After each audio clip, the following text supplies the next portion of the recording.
We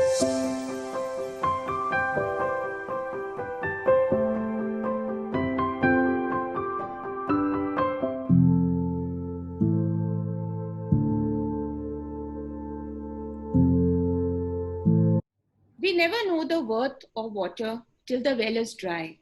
A famous writer once said, "A drop a day wastes the water away." Making Gurugram water conscious with Gurujal.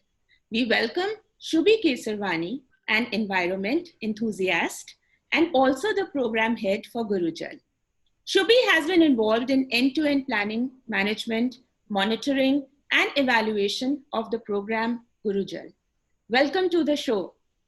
Thank you. So, Shubhi, you tell us about Gurujal.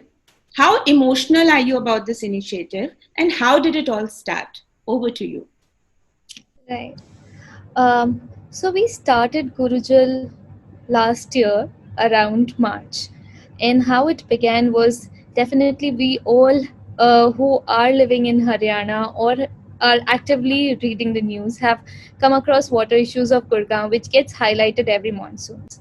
And I have worked with the Chief Minister's Good Governance Office in Haryana from last 2-3 years, and I saw this problem persistent in different districts. At the headquarters, everybody's talking about it, but everybody gets stuck at a point where they don't know what has to be done. Be it the government officers, be it the people on ground. The people on ground are worried of the fact that if they work out a project, how sustainable that is going to be, because there is a missing factor of the revenue processes. And when the government tries to do it, it is one way where they don't know how would the community respond to it. So that is always a question that is pending at both the ends. So we thought of initiating Gurujal at the prime place, that is Gurgaon. And we wanted to work out this initiative. The moment we started, we realized that there were 20, more than 20 odd departments who were a part of one or the other government policies programs which influence water. So the idea was to have an integrated approach. So I, being a Panchayati Raj, I might be desilting 5 ponds, and I, on the other hand, being a part of the irrigation department, might be dewatering 5 ponds. But if I do it collectively, then at least I'll have 5 ponds which are rejuvenated. But unfortunately, what we do is like we do 5 ponds each, which is half baked cakes and serves no purpose. So the idea was to have an integrated platform, and that is Gurujal all about. And then going a step ahead, where we invite corporates, where we invite research organizations, implementing agencies, all be a part of planning, execution, management, and monitoring, so that we complete the cycle. And not only this, but the different components of water, which is the scarcity, the flooding, the transport, the supply, the management, the auditing, the budgeting of water, which often goes amiss, and then creating parallel awareness about it so that everybody is aware of what is happening and why it is happening and can be associated in the ways they deem fit.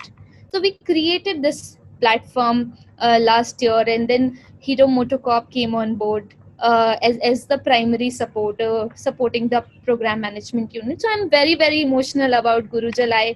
I know the very minute details of how it has functioned, how it has been conceived, right from the conviction of the idea to, now it's become a toddler. I really want to see it growing up to an adult and, doing far more better things that all we have planned and envisioned together. There have been multiple officers, corporate office support, advisors. Our advisors are very, very important, and those people come from the ground practice, ground knowledge, working. They are a part of, different NGOs, different research organizations who support us in different time to time guidance and monitoring. So yeah, that's the story of Gurujal, how it happened, and then Jal Shakti Abhiyan gave it a larger push, and now that's become a national agenda and an international subject as a part of SDGs. So we see it going a long way. That's wonderful, and I'm sure you will be able to achieve what you're aiming at, because you need at least one person to actually feel it very emotional. Otherwise, if you don't connect, the initiative doesn't work. And I can actually see this talking to you, Shubhi, that how emotional, and so, it's like your baby, it seems. This is lovely. It's lovely. So, should we tell us what inspired you to become an environmentalist and a water savior? Or you could share any childhood story, experience with us. See, I come from a city, Prayagraj, which has as a God's gift, which has three rivers and a confluence of three rivers, which we celebrate annually and then periodically as Kumbh and Mahakumbh. And I myself learned swimming in Yamuna. My parents, my grandfathers, they have learned swimming in Yamuna. They have crossed Yamuna, and now we cannot do it anymore, right? Even the years of growing up, we could see the pollution happening, and then there was a point of time when my parents said, no, you cannot go swimming there anymore. And it was so beautiful, all the swimming time that I remember. All the competitions of the district and the state level used to happen in Yamuna. Now it doesn't happen anymore, it's moved to Ganges. So that was a natural pool that we had, and that was taken away because of something which went wrong in the planning, management, and execution. That is where I want to identify the problem and be add as a contribution. And then growing up, I was working in Jeend in from 2017 to 2018, and then I could see a load of people coming to the mini secretariat every year. During the monsoons, they used to come to the office with the request of dewatering water from their fields because it used to flood. And during the dry seasons, they used to come, the same people used to come with a request कि अब आप हमें tanker का supply दे दो, because we are running out of water, we need a water supply. There the TDS levels are really really high, they are up to a level of 900. And we know that there are researchers which have proven that if you have ponds, if you have natural water source which you conserve, even the TDS levels can be diluted and the water can become actually sweeter. So there are a lot of local solutions, and Jal Shakti Ministry and all the other organizations working with a legacy in this domain have been trying to advocate about it. But it's just now that somebody comes it and takes it on the field to take it up as a challenge and do and deliver things. So that is what we are trying to do, that we have the opportunity of knowledge, we're just trying to match the resources with it to deliver it better. Yeah. That's very inspiring what you just said. And especially when you've been with bigger water bodies, you always feel very connected with the water. So, Shubhi, we stay in Gurugram, the Yeah. millennial city and the hi-fi city, so-called. So, you tell me, what do you think a commoner, a Gurugram resident, should do to save water and environment? And any regular habit changes you would like to suggest to the people of Gurugram? Yeah. So I think before trying to do anything, that the first thing that I want to talk about is be aware. Be aware of where the water is coming from. If, like, in a couple of workshops that we facilitated, I questioned people, do you know where your water comes from? And unfortunately, the answer was my tap. So I wouldn't really want people to tell that their water comes from tap, their water comes from maybe the piped water supply or the bore well. They have to be aware that if their what is the source of their water, is it groundwater or is it canal water? And even if it is canal water, it is coming from 270 kilometers. It's coming all the way from Hathni Kund, Yamuna Nagar, and then traveling all the way to Sonipat, and then there is a Western Yamuna Canal which gets water to Gurgaon. So there's a huge cost of transportation that we bear as a government, as citizens, because in forms of our taxes we do pay for it. So it's our right to be aware and then be mindful of our consumption. It's very important that we consume less, recharge more, and recycle more. It's important that we reduce our virtual water footprint. Now, what is virtual water footprint? We don't often account about it. We see physical water. We might want to struggle to save one mug of water or one bucket of water, but we don't think that every time we buy a new t-shirt or discard a old one, we are actually just letting go of 2700 liters of water, which takes into processing that cotton to making it a t-shirt and getting it to your place. So, and then similarly, our lifestyle. If we are living in Haryana, this is a semi-arid region. There's a crop that we eat. If we are consuming more of rice and wheat, then we are actually straining the land. How? Because producing wheat and rice takes a lot more water than in comparison to bajra, jowar, makka, which might be the local grains. So if we delve our lifestyles in a way where we cut down the virtual water consumption, then that will also help the environment. Apart from that, I really want to request all the people to stop using bore wells. That is, you are directly consuming groundwater. If you don't have a piped water supply, then still it makes sense. But if you have access to piped water supply, please limit your resources.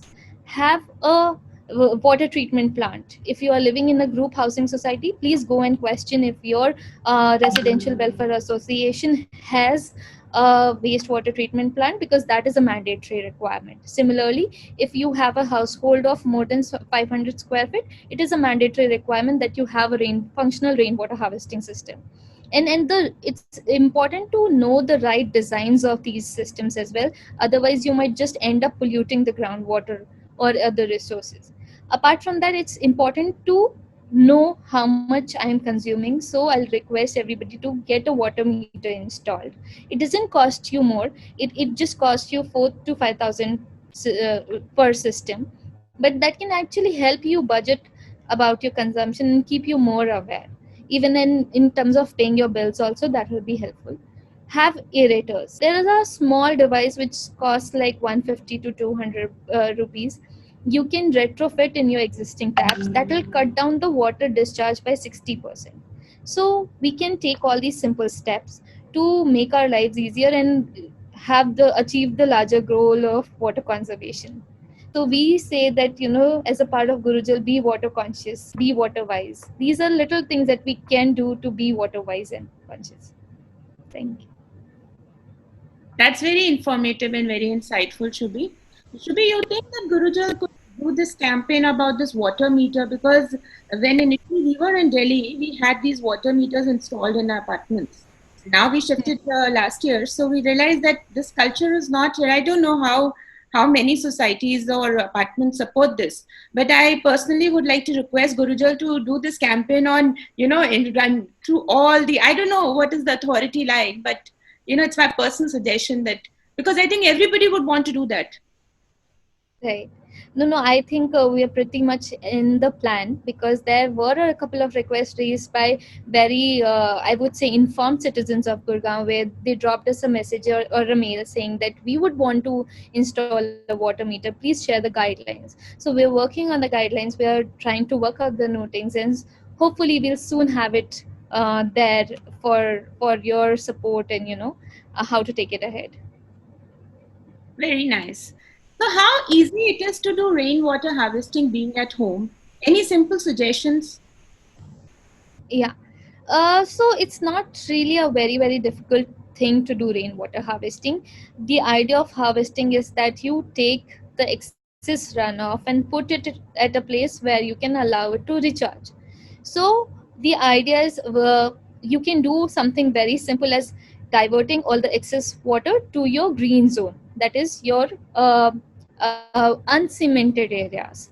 Not pakka areas, your green zones where your gardens, so that water can stand there and eventually naturally percolate, which is not going to cost you more except putting up a pipe which can redirect water, excess water, to that domain. So this is not going to cost you, and it's very easy and very effective and very natural way. The other ways, if you want to take a step ahead, if you have had a bore well, it's okay. It was a past mistake. We can now correct it. You can now go ahead and convert it into a rainwater harvesting system. We have very simple guidelines which are available on Gurujal's website. If you're not able to find that, please feel free to drop us a message or a mail. We'll surely respond to you within 24 hours. And then there are very innovative practices which are coming and are on the YouTube, is like how you can use a drum to actually make harvest water to store the excess runoff and then utilize it later by connecting it to your wash basins or your the places where you clean your vessels and clothes. So these are the areas where you can easily use rainwater after harvesting it. So these are simple little hacks that one can do. I still stand by, because it's at my home. We have a huge green area. So we have diverted all the excess runoff water to those green areas. So yeah, that helps. That's very easy also, the way you just explained. So, Shubhi, tell us about Pani Ki Kahani initiative. I find it. So I think Pani Ki Kahani is a way of inspiring and crowdsourcing ideas. How do we do that? It's a public campaign. It's something that might just lighten you, and then if you share that, it would enlighten me. So that's the entire concept of Pani Ki Kahani. That I have a kahani, you have a kahani. How do we live it? How do we share the ripples? How do we create that ripple that it moves far and wide and inspires others to take small simple steps? So we just invite people to share the innovative practices that they might have taken, or the extra step that they might have walked to conserve water, to share it on their social media so that we can reshare it and take it to the huger audience, and then maybe it just inspires all of us to take a step ahead to collectively save water. So that's my Pani Ki Kahani. Yeah. Yeah, we also sent you a video yesterday about how we are trying a little best or whatever we can do. So, this pandemic, we were all not prepared for it. So, how difficult was it in the COVID lockdown to continue with this initiative of yours? Uh, if I say directly from the point of initiative, then definitely a lot of things were stalled. Um, right from the pond rejuvenation projects which were happening on the ground, because definitely there was lockdown and there was no movement. Then we were struggling with the availability of the workers on ground, because all of them had moved home. That delayed the rainwater harvesting cleaning processes or the plantation process, because there's a certain steps that you're supposed to take before you organize these campaigns of cleaning or plantation. So all the pre-preparations weren't at the best of its way as per the plans, but still we made halfway through, I would say. And we're trying to push as much as possible to be able to capture whatever rains are available in the more constructive manner. So there are almost 853 rainwater harvesting systems in the district, in various municipal corporations, councils, or the rural areas. We're trying to follow up on the cleaning, retrofitting, and repair of whatever places it is required. More than 60,000 plantations have been done across the district by far. The target is to reach 1 lakh. How we are trying to do it is different ways. We're trying to invite more RWAs, NGOs, and we are distributing plants for free. And MCG, Municipal Corporation Gurugram, has initiated, and we are facilitating the entire process from them. Similarly, we are doing for the different municipal councils and committees like Farooq Nagar, Sona, Haley Mandi, Pataudi, and all these, and all the rural areas. So getting all these rainwater harvesting systems and inspiring all of them to construct more, but this time more scientifically approved systems which are good suited for their particular context. So you're supporting and enabling all these things. But especially speaking during the COVID, yes, it was difficult. A lot of work got delayed, but we was helping actively with the district administration to volunteer for all the other reasons. Also creating more awareness around how uh, water could be a medium of, COVID infections, and how we can prevent that. Thankfully, we don't have much of spread of infection due to water, so that is a good thing to be happy about. Yeah. So, Shubhi, any special message for Gurugram community? I would just want to close with the thought that water is not my agenda. Water is not your agenda. It is our collective responsibility, and if we don't save it, we won't have it. It's very simple. So if you think it's a government's job, then it's really high time to think that if the government is not able to work upon it due to certain reason, then you have to take an extra step to cover up for that, because it is very very simple that it's a shared resource. You can own a piece of land, but you cannot own a piece of water. So how do you do that? It's common to all, and you cannot stop. And if it is affecting the neighbor areas, it will sooner or later come to you also. So stand up, become water wise, become water conscious. There are small little things, and we still have time to be able to work towards it and achieve it and become water conscious. Let's start from our own water budgeting, that how much amount of water am I consuming and how much I actually need.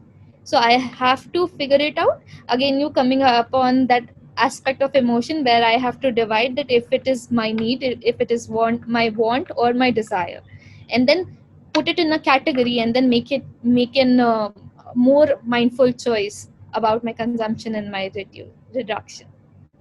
Yeah, so I would just want to invite everybody to share, except that yes, water is an agenda. We have a collective responsibility. Be aware of the ponds near your living areas.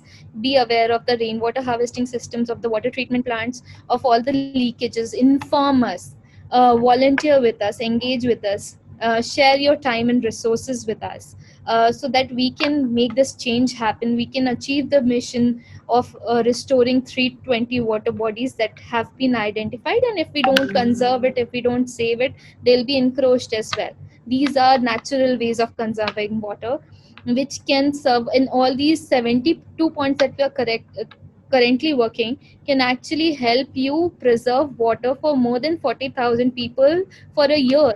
So if that is the magnitude that we are fighting, and we have a population of almost 27 lakh, then this is the way ahead that all of us will have to take a collective responsibility of dealing, and then advocating and working towards it. Not only speaking, tweeting or social media will not be sufficient. You'll have to get your hands and legs dirty and step on the ground to do things. So this is the time. And then we are welcoming all these young people, all these people of the different categories, of different genders, of every sect of the society, to come and work with us in different scenarios. Wherever you think, if you want to write, if you want to share a video, we welcome you to do so. If you want to share your engineering capabilities, your experiences with us, yes, we have a platform for that as well. If you want to do little crafts, let's create community spaces around the points. So there are different avenues where we can partner and collaborate. That's wonderful and very insightful what you just said. Now, should we tell us how approachable is Gurujal? Like I will share the details and then we can go ahead. Yes, Gurujal is approachable. That's the agenda. That is the that intention. is really wonderful, Shubhi, what you just said. And we would like to invite each and every resident of Gurugram to join hands with Gurujal, help Shubhi, help and support the issues of water scarcity, groundwater depletion, flooding, and stagnation in Gurugram.